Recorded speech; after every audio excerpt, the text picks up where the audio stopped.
പരിപാടി കാണിച്ചില്ല ആ സ്പീക്കർ ഇറക്കി എറിഞ്ഞത്. അത് അടിപൊളിയായിരുന്നടാ. മാസ്. 500 bucks. അതിന്റെ 450 ഡൺ. ഓക്കെ എന്താ ഇത് സെറ്റപ്പ് ആണോ ചേട്ടാ? ഇത് BMW യെല്ലോ കളർ.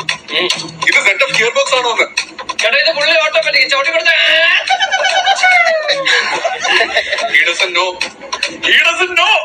അത് ആ സൈഡിൽ നേരെ എയർപോർട്ടിലേക്ക് വിടും. പിന്നെ ചേട്ടാ ഞങ്ങളുടെ പരിപാടി എന്റെ പരിപാടി മൊത്തം ഇവിടെ പാളിയിരിക്കുക ചേട്ടാ. എയർപോർട്ടിൽ നാളെ തേങ്ങ വേണ്ട, നേരെ പോലീസ് സ്റ്റേഷനിലേക്ക് വിടും. ചേട്ടാ അങ്ങനെ പറയില്ല പ്ലീസ്. എന്നെ നിർബന്ധിക്കണം. ഷാനെ ഒന്നും പറയാൻ മനസ്സിലാക്കണം ചെറുക്ക. വിനീതേട്ടാ അങ്ങനെ പറയില്ലേ. ഞങ്ങളുടെ magazine Prakashan പ്രോഷോ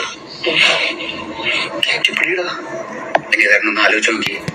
Malarvadi arts and sports ക്ലബിൽ നിവിൻ പോളി പരിപാടി നടത്താൻ പറ്റാതെ ഇതേ അവസ്ഥയിൽ നിന്നല്ലേ. ചേട്ടനത് മനസ്സിലാവുമല്ലോ. ഈ പരിപാടി നടത്തില്ലെങ്കിൽ അവിടുത്തെ പിള്ളേരെല്ലാം കൂടെ എന്നോട് തൊട്ടുകൊടുക്കും. കൈ ഒഴിയരുത് പ്ലീസ്. വേണമെങ്കിൽ 2 ലക്ഷം രൂപ കൂടുതൽ തരാം. 2 എനിക്കെത്ര? 1 ഫിക്സ്ഡ്. ഓക്കെ അങ്ങനെയാണെങ്കിൽ ഷാനിക്ക് ഒരു സർപ്രൈസ് ഉണ്ട്. പരിപാടി കഴിഞ്ഞാൽ വണ്ടി ഓടിക്കാൻ അങ്ങ് തരുന്നു. നേരത്തെ പറഞ്ഞ എന്തുകൊണ്ട് പിടിച്ച് ഞെട്ടിക്കും മറ്റേ ഇസട്ട്. അതെ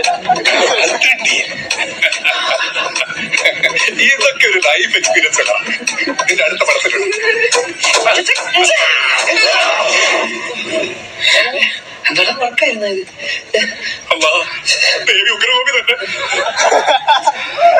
ഇത് സംഭവം എന്തുണ്ടാ? ഇതായിരുന്ന എന്നാ തീർന്നു വേടാ? നീ എത്ര രൂപയ്ക്ക് പെട്രോൾ അടിച്ചത്? 230 bucks.